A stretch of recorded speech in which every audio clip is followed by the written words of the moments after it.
प्रश्न है कि निम्न में से कौन सा पदार्थ लेंस के लिए प्रयुक्त नहीं किया जा सकता है। ठीक है, तो इसमें आपको चार ऑप्शंस देखने को मिल रहे हैं। कौन सा पदार्थ को आपको बताना है कि जिसके लिए लेंस का उपयोग नहीं कर सकते हैं। जल है, कांच है या फिर मिट्टी, प्लास्टिक है। तो इसमें आपको चार ऑप्शन देखने को मिल रहे हैं। आपको बता दें कि जल, कांच और प्लास्टिक तीनों का उपयोग जो होता है लेंस बनाने के लिए किया जा सकता है, लेकिन इसके अलावा मिट्टी जो है, मिट्टी का उपयोग लेंस के लिए प्रयुक्त नहीं किया जा सकता है। ठीक है, तो आपको अच्छी तरह से याद रखना पड़ेगा कि कौन सा पदार्थ जो होता है लेंस के लिए प्रयुक्त नहीं किया जा सकता, वो आपका मिट्टी होता है। ठीक है, दूसरा नंबर प्रश्न को बता देते हैं।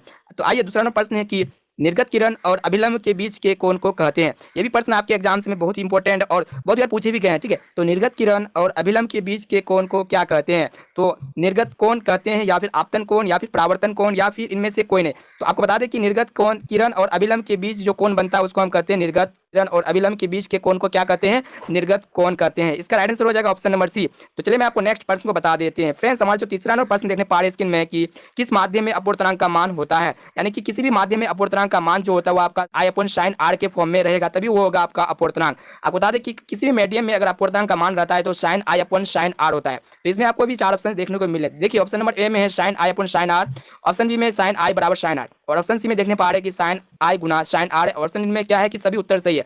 तो इसमें से राइट आंसर हो जाएगा आपका ऑप्शन नंबर ए, यानी कि sine i upon sine r जो होता है किसी भी अपवर्तनांक का मान होता है किसी भी माध्यम में। ठीक है, तो चलिए मैं आपको नेक्स्ट प्रश्न को बता देते हैं। उदाहरण प्रश्न है कि सामान्य दृष्टि के वयस्क के लिए सुस्पष्ट दर्शन की न्यूनतम दूरी होती है। तो ये भी प्रश्न आपके एग्जाम्स के लिए मोस्ट इंपॉर्टेंट है और लगभग में हर बार पूछे भी जा सकते हैं। तो जरा किसके लिए बहुत इंपॉर्टेंट है, तो सामान्य दृष्टि के वयस्क के लिए सुस्पष्ट दर्शन की न्यूनतम दूरी, यानी कि आपको मिनिमम डिस्टेंस बताना है कि क्या होता है मिनिमम डिस्टेंस।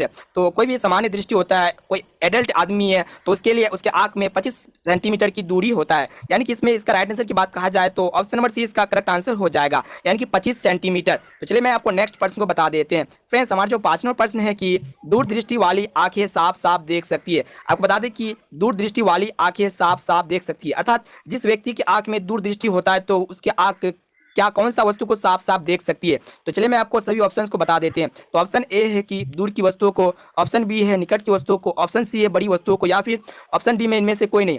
तो जिस व्यक्ति की आंख में दूरदृष्टि दोष होता है तो वो आपका दूर की वस्तुओं को साफ साफ देख सकता है, ना कि आपको निकट की वस्तुओं को। तो आपको ध्यान, जो व्यक्ति दूरदृष्टि दोष से पीड़ित रहता है तो उसके आंख में दूर की वस्तुओं को साफ साफ देख सकता है। ठीक है, तो चलिए मैं आपको नेक्स्ट प्रश्न को दिखा देते हैं। फ्रेंड्स, हमारे